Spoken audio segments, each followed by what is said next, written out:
Right, interesting story in the New Zealand Herald today. Let's get straight into it. And TVNZ are defending the way they have been covering the Trump issue related to the BBC. So let me just remind you what the BBC did, just in case, before I come back to this. Well, let's just read this bit. TVNZ is defending its handling of an excerpt of the same Donald Trump speech at the heart of the editing scandal at the BBC. New Zealand's state broadcaster stands accused by a right-wing commentator of making the same journalistic sin as the BBC. An assertion that TVNZ rejects. I wonder who that right-wing commentator is. Okay, well, let me, just before we go further into this article, let me just remind you of what the BBC did. Okay, you've probably seen this a number of times, but let's firstly show you how the BBC showed Trump's speech, and then it shows you what Trump actually said. We're going to walk down to the Capitol, and I'll be there with you, and we fight. We fight like hell, and if you don't fight like hell, you're not going to have a country anymore. We're going to walk down to the Capitol, and we're going to cheer on our brave senators and congressmen and women. And we fight. We fight like hell. And if you don't fight like hell, you're not going to have a country anymore. Okay, so that's how BBC did it. So if you read Trump's speech, you'll see that he says we're going to march down to the Capitol, but he also says we're going to cheer on the senators who do the right thing according to what he thinks. And he also says we're going to do it peacefully. None of that is included. The BBC immediately jump, 52 minutes to the very end, where he's talking about fighting for values, fighting against the media, Republicans who are fighting against Democrats, and he says we need to fight. Okay, it's fighting against the ideology, fighting against the policies, etc.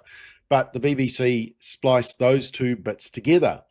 But here's the question. If you just show we're going to walk down to the Capitol and then show images of violence, aren't you guilty of the same thing? Which is exactly what TVNZ did. Okay, so they say, no, they didn't do it. And so they say that TVNZ has come under scrutiny from conservative commentator Bob McCloskey, or however you say that word, the director of Family First, for the way it referred to the same Trump speech in a One News at 6 report.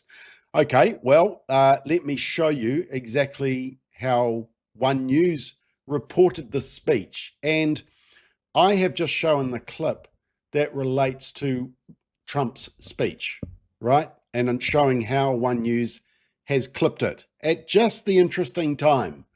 Do they include the peaceful? Do they include the going down to cheer on? Do they then try to implicate the violence to what he has just said? Well, you be the judge. Welcome the 45th President of the United States of America. A desperate bid to hold onto power. We're going to walk down to the Capitol. This call sparking the deadly insurrection at the heart of America's democracy. Well, that was a convenient splice, wasn't it? So they didn't add the violent bit at the end that the BBC did, but they still did the same cut at the very convenient time. Now, they also, this report in the Herald today also says that I uncovered a News Hub report from the day of the Capitol storming.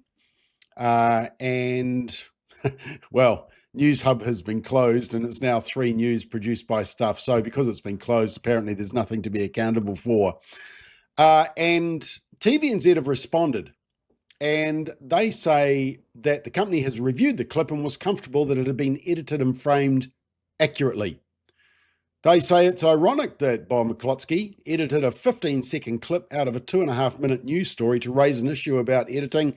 We agree with Bob that accurately reflecting a speech is important. We believe the story that we broadcast did this, but the BBC edited 2 clips from Trump's speech that was spoken an hour apart. The clip from Trump's speech that we aired was shortened but accurately framed. It's the same video segment used in the committee hearing this report was about. Yeah, run by Democrats and Trump's opponents. In the same One News piece, we also included a clip from Trump telling the protesters to go home, go in peace. And he says it's not always feasible to show the whole clip. Look, you need to show it in context, and that's what they didn't. They deliberately clipped it. And look, I showed you the bit that relates to the speech that the BBC were getting in trouble with. Now, TV1 reckon that they showed it all in context. Well, just to prove that I didn't do expedient clipping, let's watch the full One News report that they reckon I edited, and let's just see if they included any more context around what Trump had said. Did he say go down peacefully? Did he say go down to cheer on? Did they recognize that the fight was related to a different topic? Please welcome the 45th President of the United States of America. A desperate bid to hold on to power. We're going to walk down to the Capitol. This call sparking the deadly insurrection at the heart of America's democracy. The president was upset and was adamant about going to the Capitol. Security concerns the only reason that Trump himself did not join the mob. Instead, he was taken to safety inside the White House, From 1:25 until 4 o'clock, the president stayed in his dining room. where for hours he watched on, ignoring top advisors and his family's pleas to call the rioters off. I think I was pretty clear there needed to be an immediate and forceful response statement, public statement that people need to leave the Capitol now. By Ivanka Trump. Yes. Eric Hershey. Yes. By Mark Meadows. Yes. The mob was accomplishing President Trump's purpose, so of course he didn't intervene.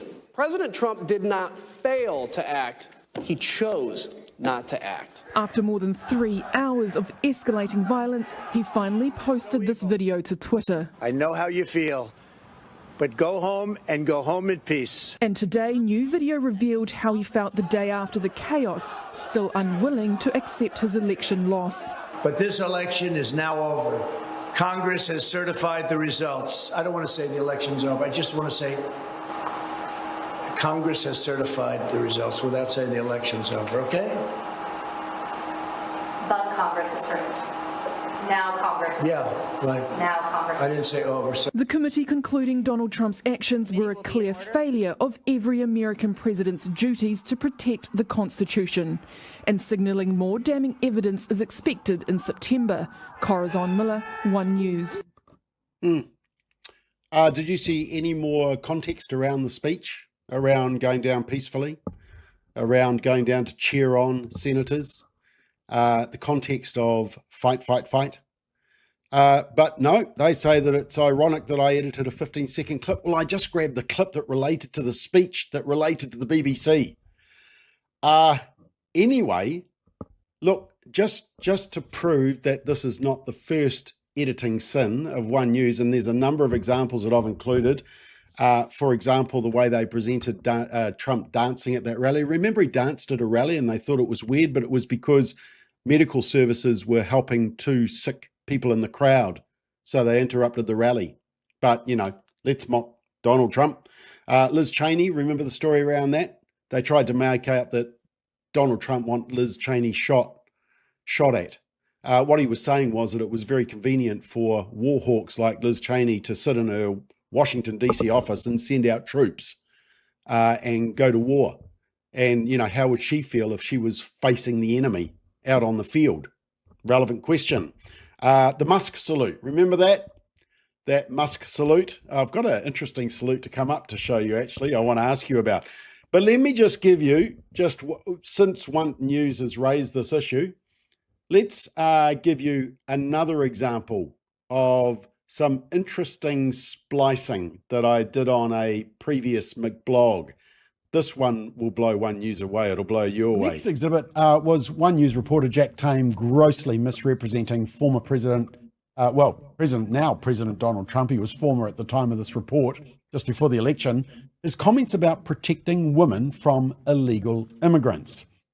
I'm going to show you Trump's comments in context, where he's clearly saying he wants to protect women from illegal immigrants who are killing innocent people, including many women, whether the women like it or not, likely referring to Kamala and others who allow open borders.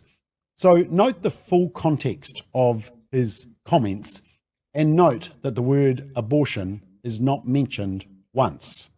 Kamala has imported criminal migrants from prisons and jails, from insane asylums and mental institutions all over the world, from Venezuela to the Congo, including savage criminals who assault, rape, and murder our women and girls.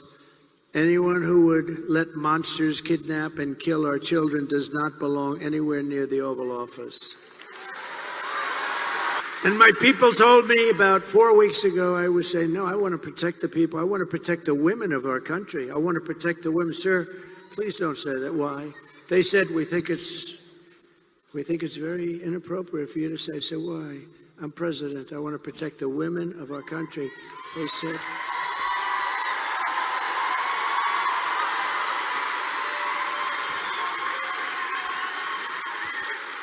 They said, sir, I just think it's inappropriate for you to say, pay these guys a lot of money. Can you believe it?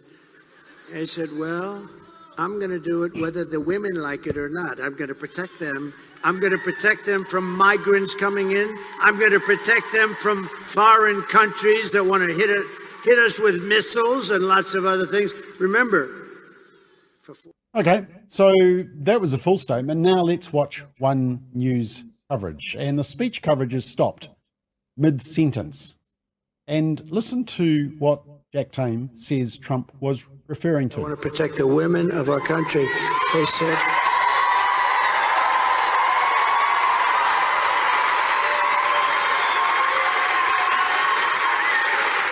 said, sir, I just think it's inappropriate for you to say. I said, well, I'm going to do it whether the women like it or not. I'm going to protect them. After Trump's comments around reproductive rights in Wisconsin last night, Kamala Harris was quick to pounce. Wow. Yeah. Apparently, it was around reproductive rights, around abortion. And notice when they stopped it. He's going to protect the women whether they like it or not. He's going to protect them from illegal immigrants, but they cut that bit out. They took out all the context and then they linked it back to abortion so that Kamala Harris could pounce. One News, you've got form. Now, probably the worst part about this article was the photo they used. I mean, that's egregious. I mean, that photo is from, I would say that's about 16, 18 years ago when I had normal coloured hair and I looked a lot more youthful. Anyway, that was the worst part. Just to add insult to injury, the BBC have found that on another program, they also edited the speech, so that's interesting. And surprisingly, Newsroom has a good article on this by Amanda Gillies, where she talks about the whole trust issue. She says, there's a quote from long-time journalism educator Jim Tully, who says, when media organisations breach the trust they have with their audience, they're in big trouble. It's crucial our readers, listeners, viewers trust us, and anything we do to undermine that trust is potentially quite harmful to the reputation of the organisation. He says the BBC sees itself as the bastion of impartial and accurate reporting. Well, I don't think so. And they've staked their reputation on that since the 30s. Well, that's been long gone with their trans coverage, their Gaza coverage, Trump coverage. But Tully believes the editing scandal, which follows a string of other controversies, will make it hard for the broadcaster to rebuild and regain public trust. For many, the story cuts deeper than just one mistake. It feeds into a growing trust unease about whether any media organisations remain truly impartial in an age of polarisation, algorithms, and instant outrage. Well, I guess the question is who's creating the instant outrage? He says, so we exercise judgment as to what is interesting and relevant. That's a perfectly reasonable thing to do. The issue arises when, in making edits, you create a situation where the intended message of the interviewee has been disrupted, and you have misrepresented through selected editing what they were saying. Tully says there are lessons the entire industry that in an era where truth is fragile and trust is currency, even the most respected newsrooms are one mistake away from crisis. Well, I think that crisis may already be here. And TVNZ may be defending the indefensible. It's time to get it right.